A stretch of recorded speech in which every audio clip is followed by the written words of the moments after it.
So I've been procrastinating on getting some photos done, so we got to do that today. I'm going to show you what I usually use and how I take pictures of dice. Okay, so probably the most important thing is the camera. I use a Canon EOS 80D. This is from college. It's an older model.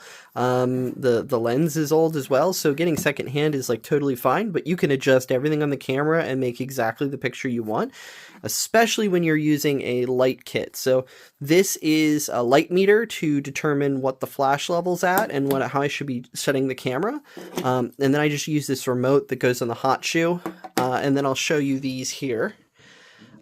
These are just the backdrops. These are like tile samples. So like from, interior designers will have these like laying around, just onesies and twosies of them. And they're just the right size for small products. And then finally, my light kit. I just use one of the B800 Alien Bs. I don't think they make this specific model anymore, but you can kind of adjust things on the back here on how much light you need, and that'll help you take a picture that looks exactly like you want it to.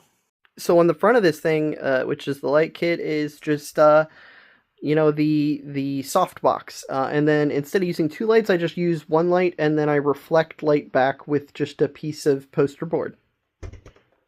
Okay, so the first thing you do is actually just do a test fire of the strobe, and then on here it tells me the f-stop that I need to be using on my camera. So if I want a higher depth of field, then I'll need a larger number. So that, you can see the background and it isn't blurred out. So you just want to find the perfect amount there. For me, 11 is pretty good.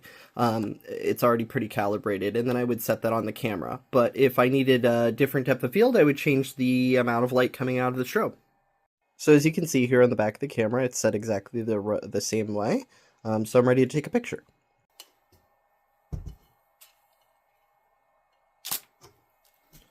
So we've got the picture on here now.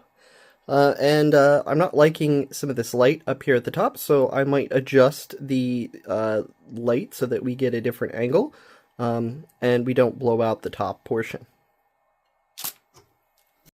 So as you can see now, I moved the dice just slightly so that it's not completely blown out on the top, so you can see all the details, and then this will go into Photoshop, and I'll prepare it to actually post on, Instagram or wherever.